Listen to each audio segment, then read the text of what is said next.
नमस्कार, मी प्रियांका पाटील. आपण पाहत आहात राष्ट्रीय लोकराज्य न्यूज, निर्भीड बातम्यांचे व्यासपीठ. आज आपण दिवसभरामध्ये घडणाऱ्या घडामोडींवर नजर टाकूया. पक्षाने संधी दिल्यास भिगवण शेटफळगडी गटातून सोनाली स्वप्नील बंडगर निवडणूक लढवणार. स्वप्नील भैया बंडगर. भिगवण शेटफळगडी गटातून राष्ट्रवादी काँग्रेस अजित पवार पक्षाने संधी दिल्यास माझी पत्नी सोनाली बंडगर निवडणूक लढवण्यास इच्छुक असून मला पक्षाने नवीन चेहरा असल्याने व मी अनेक वर्षे पक्षाचा निष्ठावंत कार्यकर्ता असल्याने माझा विचार करून मला या गटातून निवडणूक लढवण्याची संधी द्यावी, असं मत स्वप्नील भैया बंडगर यांनी व्यक्त केले. जिल्हा परिषदेच्या माध्यमातून सर्वसामान्य जनतेसाठी अनेक योजनांच्या माध्यमातून मी त्या माझ्या भिगवण शेटफळगडी गटातील सर्वसामान्य जनतेच्या घरोघरी पोहोचवण्याचा माझा प्रयत्न प्रामाणिक राहील, असं देखील स्वप्नील भैया बंडगर यांनी यावेळी सांगितलं. सर, आपला अगोदर पात्र परिचय करून द्या. नमस्कार, मी स्वप्नील आबासाहेब बंडगर, राहणार मदनवाडी. सर, आपण आता निवडणुकीचं रणधुमाळी सुरू झालेली आहे, जिल्हा परिषद पंचायत समिती. तर आपण कुठल्या गटाकडून इच्छुक आहात? सध्या जे चालू आहे ते स्थानिक स्वराज्य संस्थेचे इलेक्शन लागू आहेत, तर राष्ट्रवादी अजितदादा पवार गट यांच्या पक्षातून मी इच्छुक आहे. आमचे मार्गदर्शक दत्तात्रय मामा भरणे, जिल्हाध्यक्ष प्रदीपदादा गारडकर यांच्या मार्गदर्शनाखाली आम्ही इच्छुक आहेत. बरं, आपण जी इच्छा दर्शवलेली आहे पंचायत समिती जिल्हा परिषदसाठी, तुम्ही जिल्हा परिषदसाठी उभा राहणार ना? हा, माझी मिसेस पत्नी सोनाली स्वप्नील बंडगर ह्या इच्छुक आहेत. अच्छा, ह्याच्या पाठीमागची पार्श्वभूमी आपली काय आहे की आपण याच्या आधी सामाजिक कामं असतील किंवा आरोग्य विषय असतील किंवा बरेचशा दुसऱ्या राजकीय असतील त्या गोष्टीसाठी आपण वेळ दिला होता ह्याच्या आधी वगैरे? ह्याच्या अगोदर आम्ही निष्ठावंत कार्यकर्ते म्हणूनच पक्षाचं काम केलेलं आहे. मागे काही छोटे मोठे उपक्रम केले होते की जे उदाहरणार्थ दहीहंडी असेल, महिलांसाठी जे होम मिनिस्टर पैठणीचा बक्षिसाचा कार्यक्रम असेल, परत तरुणांसाठी क्रिकेटचे मॅचेस म्हणा, लहान मुलांचं कबड्डी, ह्यासाठी उपक्रम केले. तर माझी सामाजिक कार्य करायची माझी इच्छा आहे भरपूर, त्यानुसार माझी पावलं उचलत राहतो. भिगवण शेटफळ गटातून अनेक मतदार उमेदवारांनी उमेदवारी मागितली आहे पक्षाकडे. तुम्हालाच पक्षाने का उमेदवारी दिली? माझा नवीन चेहरा, मी निष्ठावंत कार्यकर्ता आहे. तरुणांना संधी मिळेल अशी मला अपेक्षा आहे चांगली, आणि मी मुलांसाठी तरुणांसाठी दिवस रात्र अवेलेबल असू शकतो, राहतोच.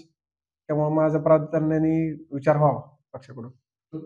तुम्हाला जर संधी मिळाली तर तुम्ही जिल्हा परिषद गटात काय काय सुविधा देऊ शकता? बरेचसे प्रश्न आमचे तालुका आमदार आहेत त्यांनी मार्गी लावलेलेच आहेत, पण त्यातनं पण रस्ते, गटर, आरोग्याचे विषय असेल, तरुणांच्या क्रीडा संदर्भात विषय असेल, या विषयाला मी प्राधान्य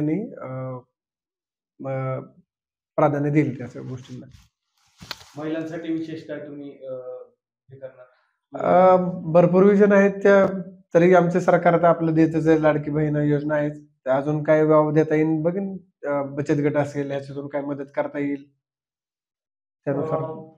आता सध्या पाहायला गेलं तर भिगवण शेटफळ गटामध्ये भरपूर रस्सीखेच नवीन चेहरा म्हणून आपल्याकडे बघितलं जातं, पण एकंदरीत ह्या रस्सीखेच मध्ये आपल्याला ज्या गोष्टी आता सध्याला जे चालू घडामोडी राजकीय जी परिस्थिती, कसं वाटतंय पक्षाकडनं आपल्याला जी संधी मिळायची त्याच्याबद्दल पक्षाने काय आपल्याशी चर्चा केली का या संदर्भात? आपल्या अजून तर भरपूर वेळ ह्या गोष्टीला अजून प्रोग्राम लागू व्हायचे, पण चर्चा केली की बाबा तुमचे प्रयत्न कसे चालू आहेत, तुम्ही काय करतायत, ह्या संदर्भात आमची टेंटेटिव्ह चर्चा झाली.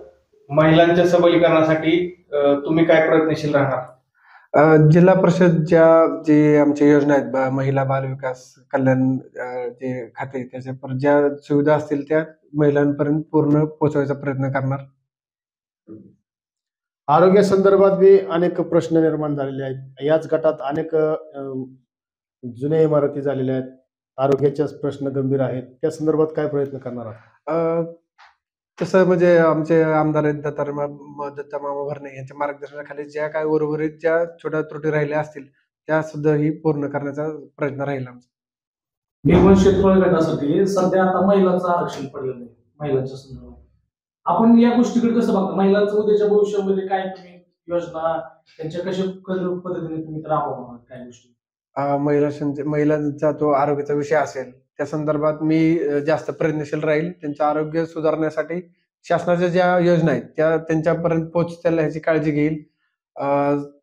त्या जिल्हा परिषदेच्या अंतर्गत महिला बाल विकास अंतर्गत ज्या योजना आहेत हे त्यांच्यापर्यंत पोहोचवायचा प्रयत्न करणार मी. आता तुम्ही जिल्हा परिषद गट असेल किंवा आपल्या गावात असेल, तुम्ही अनेक महिलांसाठी कार्यक्रम घेतले, जसं की होम मिनिस्टर. कसा प्रतिसाद मिळाला तुम्हाला? खूप छान प्रतिसाद होता त्याला. महत्वाचा विषय ह्या प्रतिसाद म्हणजे कसं यात भाग घेतल्यामुळे महिलांचा उत्साह वाढला. एकतर महिलांना जास्त प्रोग्राम नसतात. आपण सर्वसामान्य माणूस उठतो, बसतो, चहा पितो, करमणूक होऊन जाते. यांना काही कामाव्यतिरिक्त दुसरं काय एवढं व्यासपीठ नसतंच. त्यामुळे आवर्जून आम्ही नवरात्रनिमित्त ह्या होम मिनिस्टरचा कार्यक्रम भरवला, जेणेकरून त्यांना थोडं व्यासपीठ भेटेल, त्यांना थोडं मोकळीक भेटेल आणि त्याच्यातून खूप त्यांनी आनंद घेतला. म्हणजे खूप त्यांचे आशीर्वाद भेटले, मला प्रेम भेटलं त्यांचं. आणि ह्याच कार्यक्रमामध्ये एक गरजू गरीब महिलेला एक स्कूटी मिळाली, जेणेकरून तिला 2-3 वर्ष घेता नसती आली कधीच. त्यांनी बोलून दाखवलं त्यांनी. त्याचं मला समाधान आहे खूप. होम मिनिस्टर असेल, क्रिकेट असेल, अनेक तुम्ही सामाजिक कार्य केले, अनेक उपक्रम राबवलेत. तर तुम्ही याच्या माध्यमातून तुम्ही घराघरापर्यंत पोहोचलाय तुमच्या जिल्हा परिषद गटामध्ये. याचा तुम्हाला फायदा होईल का? हो, 100%. कारण की ह्या निमित्ताने मी सगळ्यांना माहीत झालो, माझं काम दिसलंय आतापर्यंत. आणि बाकीचं मी माझं कुटुंब तर समाजसेवेचं काम करतच असतो. त्याचा मला निश्चित फायदा होऊन जाईल. तुम्ही निवडून येणे अशी शाश्वती वाटते का? 100% 100% निवडून येणार. 100% मी निवडून असणार. मी जिल्हा परिषद सदस्य होईल असं मला वाटतं. तुमच्या पत्नीही तेवढ्याच हिरिरीने सामाजिक कार्यात भाग घेतात का? हो, म्हणजे मला त्यांची 100% साथ असते. मी जिथं असेल चांगल्या गोष्टीत त्यांचा मला पाठिंबा असतो. पुणे जिल्हा प्रतिनिधी संतोष भरणे. नमस्कार, मी प्रियांका पाटील. आपण पाहत आहात राष्ट्रीय लोकराज्य न्यूज, निर्भीड बातम्यांचे व्यासपीठ. आज आपण दिवसभरामध्ये घडणाऱ्या घडामोडींवर नजर टाकूया. चला पाहुणं, आपल्याला जायचंय. पण कुठे जायचंय? टाकळी ढोकेश्वरच्या हॉटेल वैष्णवी मध्ये जायचंय. म्हणतात तिथे खूप छान जेवण मिळतं. चला तर मग जाऊया. पारनेर तालुक्यातील टाकळी ढोकेश्वर येथील सुप्रसिद्ध हॉटेल म्हणजे वैष्णवी हॉटेल. या हॉटेलची चवच लई न्यारी. पाहुणं, एकदा या. हॉटेलची चवच लई न्यारी. अस्सल मांसाहारी प्रेमींच्या जिभेचे चोचले आता पूर्ण होणार. ते फक्त हॉटेल वैष्णवी मध्ये. या ठिकाणी सर्व प्रकारच्या पार्टीच्या ऑर्डर स्वीकारल्या जातील. प्रोप्रायटर संतोष रंगनाथ ठाणगे. संपर्कासाठी मोबाईल नंबर 88 30 57 85 05. या हॉटेलचा पत्ता नगर कल्याण हायवे, पारनेर चौक, टाकळी ढोकेश्वर.